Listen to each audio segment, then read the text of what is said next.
آج ہم منطق اول صفحہ کا پڑھیں گے مفرد کی تقسیم انشاءاللہ۔ تو شروع کرتے ہیں۔ مفرد کی 3 قسمیں۔ اب آپ قسمیں اور صورتوں میں، جیسے کہ یہاں لکھا تھا مفرد، اس کی پھر 4 صورتیں، یعنی اس یہاں کی ایک طرف سے کنڈیشن بتائی جا رہی تھی، ٹھیک ہے، فارم تھی، اور یہاں پہ کیا تھی، یہ قسمیں یعنی ٹائپس۔ اسم، پہلی ہے اسم، دوسرا ہے کلمہ، تیسرے ادات۔ اسم وہ مفرد لفظ ہے جس کے معنی سمجھنے کے لیے ہمیں اس کے ساتھ کوئی دوسرا لفظ ملانے کی ضرورت نہ پڑے، ٹھیک ہے، یہ اسم ہے، ٹھیک ہے، اور اس کے اسم بولے تو ٹھیک ہے نام کسی کا، اور اس کے اندر کوئی زمانہ بھی نہ پایا جائے، ٹھیک ہے، اس میں ایک طرح سے بولے تھے کسی کا نام، جیسے ناؤن۔ کلمہ وہ مفرد لفظ ہے جس کے معنی مستقل ہو، اس میں دیکھیے سب سے اس میں امپورٹنٹ پوائنٹ کیا تھا، کوئی زمانہ بھی، اس میں کوئی زمانہ نہیں تھا، مستقل ہو اور انہیں سمجھنے کے لیے کوئی دوسرا لفظ ملانے کی ضرورت نہ ہو، اور اس میں کوئی زمانہ بھی پایا جائے۔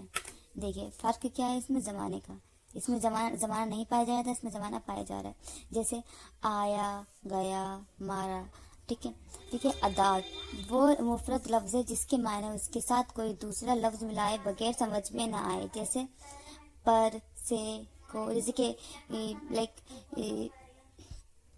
پر بولے تو کرسی پر، ٹھیک ہے، اور درخت پر ایسے سمجھ نہیں آئے گا، بٹ کسی نہ کسی ملانے کی ضرورت پڑے گی، ٹھیک ہے۔ پھر کیا ہے اسم کی تقسیم، یا بھی اسم ہم اس کا پہلا ٹائپ پڑھ رہے ہیں، اسم کی بھی تقسیم، اسم کی بھی ٹائپ آئیں گے۔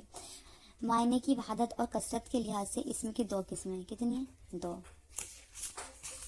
ٹھیک ہے، کون کون سی ہیں؟ اسم متحد المعنی، اسم مقصر المعنی، متحد المعنی اور مقصر المعنی، ٹھیک ہے۔ اسم متحد المعنی وہ اسم ہے جس کے ایک معنی ہو، کتنے معنی ہو؟ ایک معنی ہو، جیسے انسان، راشد، کسی کا نام وغیرہ۔ اس کی 3 قسمیں، علم، متواتی، مشقت۔ پھر اسم متحد المعنی کی بھی 3 قسمیں ہیں۔ علم وہ، یہ پڑھتے پڑھتے یاد کرتے کرتے یاد ہوگا، یہ صرف رٹنے والی چیزیں ہیں۔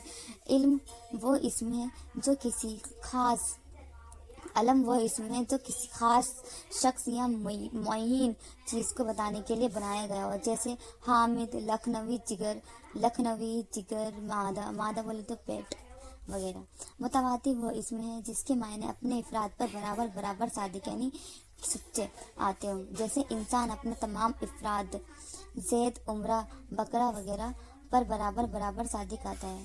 مشقت وہ اسم ہے جس کے معنی اپنے افراد پر برابر صادق نہ ہو، ٹھیک ہے، آئے، بلکہ کچھ فرق کے ساتھ صادق آئیں، جیسے سیاہی، سفیدی، زردی، روشنی وغیرہ۔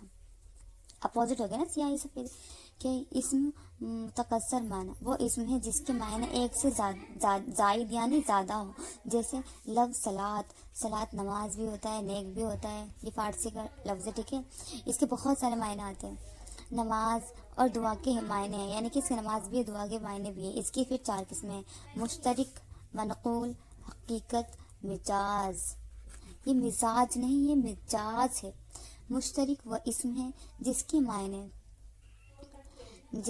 معنی کئی ہوں اور ہر معنی کے وہ مستقل طور پر اور الگ الگ بنایا گیا ہو، جیسے لفظ عین جو ہے وہ آنکھ، چشمہ، آفتاب، گھٹنا وغیرہ۔ عین جو بولتے ہیں وہ آنکھ کو ہی بولتے ہیں، چشمے کو ہی بولتے ہیں، آفتاب کو ہی بولتے ہیں، ہاں ٹھیک ہے، آفتاب بولے تو چاند، اور گھٹنے کو بھی وغیرہ، ہر ایک کے لیے جدا جدا بنایا گیا ہے۔ منقول وہ اسم ہے جو پہلے کسی معنی کے لیے بنایا گیا ہو مگر پھر کسی مناسبت کی وجہ سے دوسرے معنی میں استعمال ہونے لگا ہو، اور پہلے معنی ترک یعنی چھوڑ کر دیے گئے ہو، جیسے لفظ دابہ،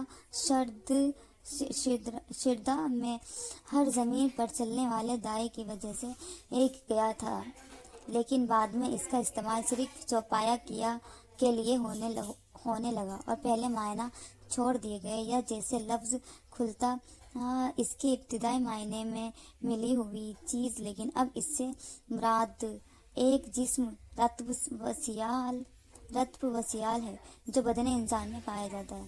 حقیقت، ٹھیک ہے، حقیقی اس کا دوسرا ٹائپ تھا، کس کا؟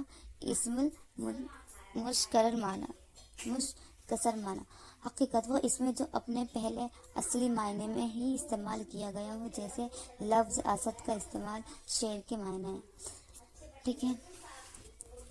مجاز وہ اسم ہے جو کسی مناسبت کی وجہ سے اپنے اصلی معنی کے علاوہ کسی دوسرے معنی میں استعمال کیا گیا ہو، جیسے لفظ اسد بہادر آدمی کے معنی۔ اب اسد دیکھیں، ٹھیک ہے، اسد کے اصلی معنی کیا ہے؟ شیر، بٹ ہم مثال دے دیتے ہیں نا کہ یہ تو بہت اسد ہے، یعنی بہادر کے لیے اس کا اصلی معنی تو شیر ہے، بٹ ہم کسی اور کے لیے اس کو مثال دے رہے ہیں، تو اسی طریقے سے، ٹھیک ہے۔ انشاءاللہ اگلی کلاس میں شروع کریں گے منقول کی تقسیم۔ شکریہ، جزاک اللہ، اللہ حافظ۔